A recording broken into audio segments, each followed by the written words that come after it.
ஆயிரக்கணக்கான பெண்கள் கூடியிருக்கக்கூடிய இந்த மாநாட்டு மேடையிலே நின்று கொண்டு நான் தலைநிமிர்ந்து சொல்லுகிறேன், இந்திய மாநிலங்களிலேயே பெண்களுக்கு பாதுகாப்பான மாநிலம் எங்க தமிழ்நாடு தான். அடிச்சு சொல்றேன். 2023 டேட்டாவே வெளியே விடுறதில்லை. ஒரு மாநில அரசு ஒரு ஆண்டும் டேட்டா கொடுப்பாங்க. இந்த ஆண்டு பெண்களுக்கு எதிரான குற்றம் எவ்வளவு, இந்த ஆண்டு குழந்தைகளுக்கு எதிரான குற்றம் எவ்வளவு. 2022 கொடுத்தாங்க, 8 விழுக்காடு அதிகமா இருந்துச்சு. அண்ணன் எடப்பாடி அவர்கள், எதிர்கட்சி நண்பர்கள் எல்லாம் 8 விழுக்காடு தமிழகத்துல பெண்களுக்கு எதிராக குழந்தைகளுக்கு எதிராக குற்றம் அதிகரிச்சுன்னு சொன்னோடனே முதலமைச்சர் யோசிச்சாரு, நான் டேட்டா கொடுத்தா தானே உங்களுக்கு தெரியும்.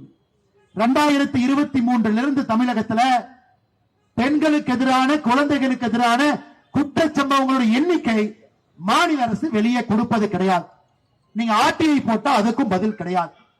சுத்தி சுத்தி சுத்தி சுத்தி வேற டேட்டா வாங்கி அதுல திரும்பி திரும்பி ரிவர்ஸ்ல பாத்தீங்கன்னா 8 விழுக்காடு ஒரு ஆண்டும் குற்றங்கள் உயர்ந்திருக்கிறது.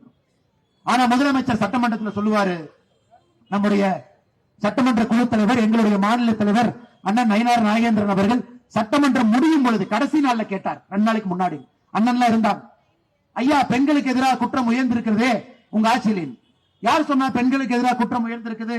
எங்கிட்ட தரவு இருக்கு. முதலமைச்சர் சொல்றாரு, எங்கிட்ட தரவு இருக்கு, நான் எடுத்து கொடுக்கிறேன், குற்றங்கள் குறைஞ்சிருக்கு. ஐயா, வடிவேல் ஒரு படத்தில் நான் பார்த்தேன். வடிவேல் அண்ணன், நான் செவ்வாய்க்கிழமை சண்டை போட மாட்டேன். சரி பரவாயில்ல, புதன்கிழமை சண்டை போடுவாங்க, புதன்கிழமையும் போட மாட்டேன், அப்ப சனிக்கிழமையும் போட மாட்டேன்.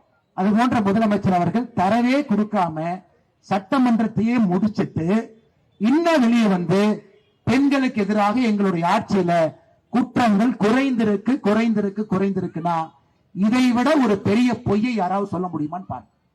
ஒரு 4.5 ஆண்டுகள் ஆட்சியில் இருக்கிற முதலமைச்சர் இன்னைக்கு வந்து வடக்கு தெற்கு, ஹிந்தி தமிழ், சமஸ்கிருதம் தமிழ், இதை தவிர தமிழ்நாடு வளர்ந்திருக்கா?